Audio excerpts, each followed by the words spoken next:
Okay, 4.17 was released today, so I want to go over the patch notes and just maybe comment on a few things that might have changed how you're going to pick Ben and what champions you might want to be playing. So, main issues, of course, being that Victor and Soraka have both been reworked. Just based on how Riot throws things in there, it's not super clear what's actually changed. I'm going to be doing a full Victor on the Victor rework coming up in the next day or two. But as always, the video took longer than I thought, and it's not necessarily ready to go for today. So, his main changes are that instead of his old Hex Core, he now starts with one that is upgraded throughout the game. It can be upgraded up to 3 times, each upgrade giving you base AP, 1 AP per level, some flat mana, and allowing you to upgrade one of your basic abilities. Sort of similar to how you would do a Kha'Zix. Once you've upgraded all 3 of your basic abilities, your ult is automatically upgraded. Now, they have changed it. It's no longer 75 AP. I believe it's 60 AP at the final upgrade, and 6 AP per level, 500 mana. It's pretty damn strong. So that really allows you to play around with how you want him to evolve throughout the game. His Q, they've increased the range on it, but made the damage much lower. I'd say it's about half the damage with about 1/3 the scaling on the initial blast. And that's actually not a bad thing. At that point, he then gains a small shield. Again, a little bit less than it used to be, but nothing too crazy.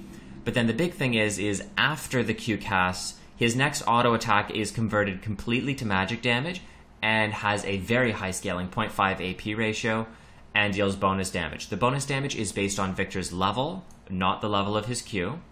And then once augmented, his Q gives him 30% movement speed for 2.5 seconds. With CDR, that means you can chain it forever. They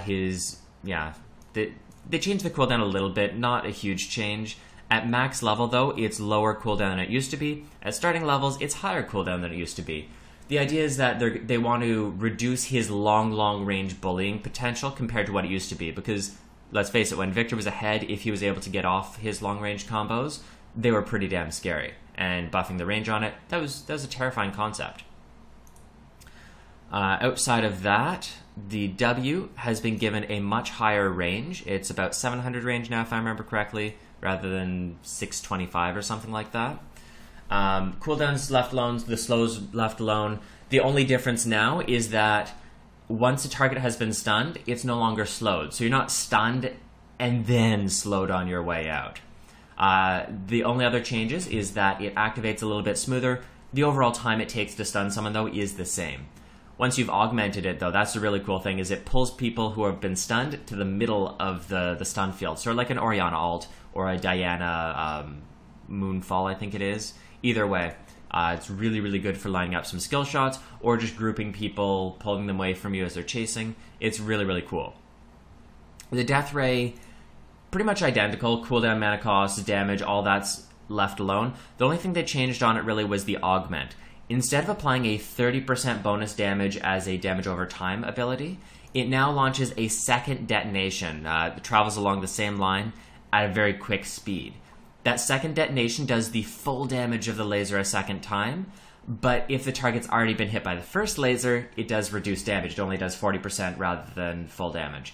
So that means that if you hit both, you're actually doing more damage than the old laser, but it's less reliable. It's not, oh, I tagged you with a max range laser, GG, you just took like 800 damage, we now win. So his wave clears left alone, it's actually slightly improved. And his best case scenario for dueling and poking and sieging and team fighting is actually better even with his laser. So a lot of people complain about that change. I understand that it kind of had to happen. It sucks not having the dot there. It makes things like Liandry's not necessarily as good on him, but at the end of the day, it's fine. His R, they changed a ton of stuff on it. They reduced the cast time, so it's a little bit more responsive. They gave it cooldown per level. Instead of being flat 120 seconds, it's now 120, 110, 100. The initial explosion is much larger radius, so that you don't cast on someone, they step slightly to the side, and they take no damage. So that's amazing, I love it. The dot radius is slightly decreased, but the dot damage is higher. They also removed the brief silence that it had on it, and it now just interrupts channels. Functionally, it's identical, but it provides a little bit less frustration if that silence lands at the exact right time. You just don't have to worry about it as much. They also changed a lot of his graphics. It's a lot of fun. I'll be going into that in a little bit more depth. It's not listing it in this change, but they also did tweak some of his like attack speed per level and base attack speed to make his auto attacks feel a little better, and like the speed at which it travels. So your last hits are going to be a little different on him. Soraka rework, it's a big jumbled mess, but we'll try and go over it. Health slightly decreased, health per level increased, so like you're scaling up a little bit better. Mana increased a little bit, movement decreased significantly. Magic resist increased slightly, armor increased just barely, health per 5 lowered. Health regen per level is raised though, so at the end game you are regenning more, and then significantly more mana regen per second. So the new passive gains 70% movement speed while running towards low health allies. So if you're trying to save someone, you're going to be able to keep up, but you can't run away from fights as easily, and that's why they lowered the base move speed. Secondary passive, they've actually removed this, so I'm not sure if they've changed it or not, so we're just going to skip over that. It didn't do anything. They did remove it last PvE patch. Star Call is now targeted. Inner circle does more damage, outer circle does less damage. In the center they take 150% damage and they're slowed, whereas the outer is just a small amount of damage. The base damage on it is still quite strong though, like 230 at max rank. The AP scaling is relatively low though. I don't have the exact comparison to how it compares to the old one, but it's much more interesting because you actually have to hit something rather than just, oh, herp derp, I'm gonna fight, let's spam skills. W, it costs 10% of your max health and some mana. The late game cooldown is essentially nothing, like 2 seconds with CDR, that's like 1.2 or 1.3 or something like that. It restores health and has a strong AP scaling on it to target ally, and she cannot cast it if she's too low health. So each enemy hit by Star Call heals. Okay, so this is a passive on it. Sorry, I didn't read this beforehand. Every time she hits something with her Q, Soraka heals herself for a decent amount, but it's based on her missing health. So basically, you're using her W to top up enemy champions, and then you're using it to top up allied champions, and then you're using Q to poke down enemy champions, which heals yourself, so you can keep topping up your allies. It means that in order to continue being the health battery that Soraka has sort of always been, she has to be fighting. She has to be playing aggressively, or she's just going to run out of health. With her E, she creates a zone at the target, and it lasts for 1.5 seconds. Enemies standing in it are silenced until they leave or until it ends. If they are standing in the zone, then they are rooted. They have to stand in it for, what, like 1.5 seconds? Yeah, when it disappears. So when the zone disappears, it snares everyone caught inside for 1 to 2 seconds. It's actually pretty strong. It's a good zoning tool. I actually really like it because it's sort of like Victor's W, but not an exact ripoff. Also, it looks pretty cool, so I like it overall. Her new R, it actually it removes Grievous Wounds. I don't know if that's going to be listed in this patch, but it removes Grievous Wounds, so you don't have to worry about it just not doing any health. Still, it is all allied champions, so it's global. Its power is increased by 50% on each power below 40 health. Sorry, 4% health. So it's a spike heal to save low health targets. It has some decent AP scaling again. And yeah, they touched up all of her visual effects, so it's a lot of fun. So let's get back to the really interesting patch note changes. So they are reducing Cassiopeia's base mana, which I'm fine with, and then they're buffing her mana per level. This breaks even at like level 4, level 5, so her late game mana is actually going up. So this is a buff to Seraph's Embrace build. They're buffing the ratio on Q, so you're actually going to do some damage with dots again. And they're actually making Twin Fang reset to 0.5 seconds. Apparently it wasn't resetting properly. So that's a nice little bug that has been fixed and is a significant power increase. This has gone out in the last patch, but they fixed out some of Pulsefire Ezreal's auto attack and Mystic Shot animations. If you played the skin, you know it's kind of clunky. Now they're buffing Garen. That's terrifying, but basically once he is level 11, then it no longer removes his passive when he's hit by non-epic monsters. Now it also increases the health per level. It scales up at level 11 and 16. It doubles at level 11, and then it more than doubles again at level 16. It also takes less time to recharge once it's leveled up from 9 seconds at all levels down to 964. I saw like 1 or 2 Garens on PBE. They're pretty terrifying with that change in late game bruiser sort of builds, but it's not going to really affect his laning phase that much. So probably a decent change, but oh god, is he ever tanky late game. It's like dealing with a Mundo who also has a silence and a chase and a spin and an execute. It's kind of scary. We'll see how it goes though.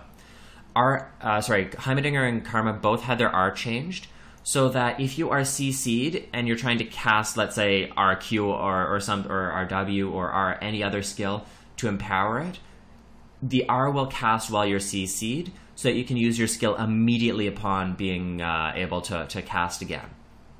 That's a really, really nice change. I love it, because the number of times I've been on Karma being like, oh my god, if I can just mantra W, I'll be able to shield, or if I can just mantra Q, I'll be able to kill them, or if I can just mantra E, I'll be able to shield my team before I die, or maybe I'll be able to like shield flash out or do something. That's going to be a lot smoother now, and it's going to be a lot less frustrating. The second bug fix, but only to Karma, is that if you launch mantra Q and you die, the secondary Q still detonates. So that's nice. It's going to help with some minor edge cases, and it's definitely going to improve her usability, but it's not a straight numbers buff or anything like that. LeBlanc, she's getting some outplay potential added to her. Their invisibility duration on her passive is going up to 1 second from 0.5. At the beginning of her stealth, she now summons a clone, so you can like start repositioning and then de-stealth in order to outplay your opponents a little bit more. And yeah, they both de-stealth at the same time if you cast something. And then her Duke City Distortion, it actually lasts longer, so she can snap back for 4 seconds rather than 3. That's going to create some crazy outplay potential, but it doesn't really buff her numbers, so she's probably not going to be that scary. But we'll wait and see.